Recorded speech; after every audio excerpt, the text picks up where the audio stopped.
మంచిర్యాల జిల్లా కాశీపేట మండలం ముత్యంపల్లి గ్రామానికి చెందిన మంద ఐలయ్య పెద్ద ధర్మారం గ్రామంలోని రామాలయం గుడికి గ్రామ ప్రజల కోరిక మేరకు స్వచ్ఛందంగా సిమెంట్ ఇటుకలు దానం చేశారు.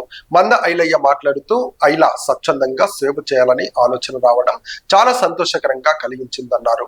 అంతేకాకుండా భవిష్యత్తులో కూడా ఇలాంటి స్వచ్ఛంద కార్యక్రమాలు చేయడానికి ముందుకు వచ్చి తన వంతు సహాయ కార్యక్రమాలు అందిస్తారని అన్నారు. అలాంటి మానవతా దృక్పథం కలిగిన వారు ఉండటం చాలా సంతోషకరమని గ్రామ ప్రజలు ముంద ఐలయ్యను అభినందించారు. ఈ కార్యక్రమంలో ఎండి సిరాజ్ ఖాన్, పెరిక లక్ష్మణ్, సంకురి శ్రీనివాస్, సంకురి రాజలింగం, గమాస సురేష్, మంద అనిల్, పోనాని మహేందర్, గ్రామ ప్రజలు తదితరులు పాల్గొన్నారు.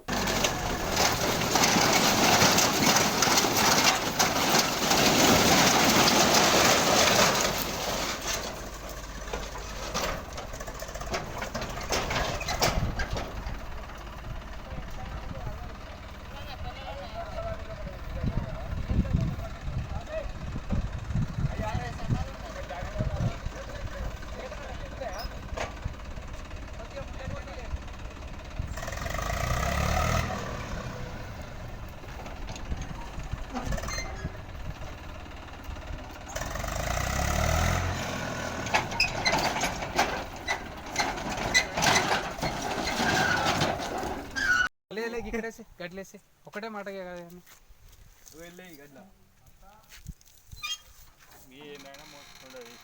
మళ్ళీ ఎట్లాగో ఒక్కొక్కటి గిట వేసిన మంచిది కొంచెం దూరం గిట వేసినా కానీ విశాలంగా ఉంటుంది కానీ ఎయిట్ అయ్యమాట మరి సపరేట్గా ఇది మనదే కదా.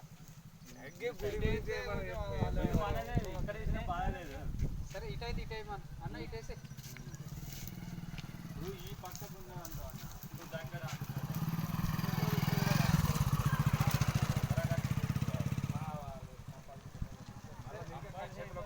ఇటు ముందటి పోయి రివర్స్లో ఇక్కడే ఒకేం లేదు అంతే ఇట్లా ముంగడు కానీ అక్కడ పోనీ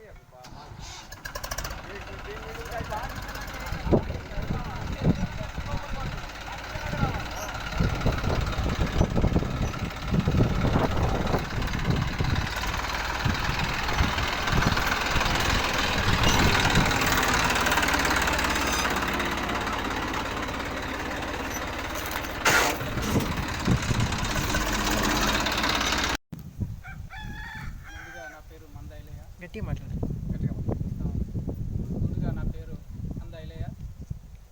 నేనున్న ప్రజెంట్లీ పెద్ద ధర్మారం. ఈ పెద్ద ధర్మారం హనుమాన్ టెంపుల్ గురించి ఈ ఊరు పెద్ద మనుషులు నన్ను వచ్చి కలవడం జరిగింది. దాంతోపాటు మా గుడికి మీ వల్ల అయినా సాయం చేయమని చెప్పేసి పెద్ద మనుషులు అడిగారు. సరే నా వంతుగా నేను చేస్తా అని చెప్పిన. ఇక్కడ హనుమాన్ టెంపుల్కి ఒక 150 ఇటుకలు తక్కువ పడ్డాయి అని చెప్పేసి అడిగారు. అడిగితే సరే తక్కువ అయినా ఎక్కువ అయినా నా వంతుగా 200 ఇటుక, దాంతోపాటు ఒక 5 సిమెంట్ బస్తాలు ఇవ్వడం జరిగింది.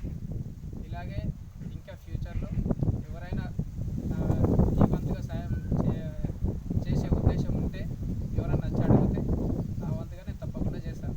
ఇలాంటి మంచి పనులలో ఎల్లప్పుడూ ఉంటా. నాతో పాటు అన్న కోఆప్షన్ సిలార్ ఖాన్, అలాగే ఈ ఊరు పెద్ద మనుషులు, అలాగే మా మామ, నా తమ్ముడు, అందరి సపోర్టు నాకు తప్పకుండా ఉండాలి. ఇదే కాకుండా ఇంకా మంచి మంచి పనులలో ఎవరు వచ్చి అడిగినా కూడా నా వంతుగా నేను చేస్తాను. మాట్లాడతా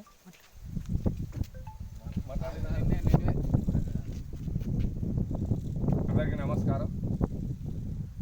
మంద ఐలయ్య అనే ఒక వ్యక్తి, ఇది పార్టీకి సంబంధం కాదు, దేనికి సంబంధం కాదు, సమాజ సేవ గురించి ముందుకొచ్చి అన్న ఏదన్నా మంచి పని చేద్దామని అంటే దానికి సలహా సూచనలు మన వంతు మనకు తెలిసినంత వరకు తమ్ముడు ఇది చేస్తే బాగుంటుంది. అది ఏ దేవుని గుడి అన్నా కానీ ఏదన్నా కానీ అది కులం మతం అనేది కాదు. ఒక మంచి పని చేస్తున్నాం కాబట్టి మంచి పనికి అందరు సహకారం ఉండాలి. రెండవది ఏంటంటే ఇటువంటి కుటుంబం వాళ్ళకు ఆశీర్వాదం, మన అందరి ఆశీర్వాదం ఉండాలి. ఎందుకంటే ఒక సేవాభావంలో ఉన్నాడు, సమాజ సేవకు ముందుకు వస్తాడు కాబట్టి దానికి అందరి కృతజ్ఞతలు. కానీ ఏదైనా రేపు ముందు కూడా భవిష్యత్తులో పోవాలంటే ఇంకెవరైనా పెళ్ళిళ్ళు కానీ గరీబోళ్ళు పేదవాళ్ళు ఉంటే వాళ్ళకు కూడా సాయం చేసేందుకు కూడా మనోడు ముందుకుంటాడు. ఆయనతో పాటు మేము కూడా సేవలో మేము భాగంగా ఆయనతో మేము తోడు పాల్గొంటాం. రెండవది ఏంటంటే ఎంతోమంది నాయకులు ఉన్నారు, ఎంతోమంది పెద్ద పెద్ద ఉన్నోళ్ళు ఉన్నారు, ధనికులు ఉన్నారు. కానీ అందరికీ ఇటువంటి ఆలోచన రాదు. ఎందుకు రాదు అంటే 10 రూపాయలు పెడితే మనం భారం పోతుంది, మనం ఎందుకు పెట్టాలి అనేటువంటి ఆలోచన పరులు కొంతమంది ఉన్నారు. అటువంటి వాళ్ళకు కూడా ఇది చూసి కనువిప్పు కావాలి. కనువిప్పు కావాలంటే రేపు గుడికి కానీ బడికి కానీ పిల్లలకు కానీ ఎటువంటి కొంచెం ఇబ్బందులు ఉన్నాయనంటే అక్కడ మనం ఖచ్చితంగా వాళ్ళ బాధలలో మనం బాధలు పంచుకోవాలి. అదే మా లక్ష్యం అని చెప్పి నేను ఈ సభాముఖంగా అందరికీ ధన్యవాదాలు చెప్తున్నాను.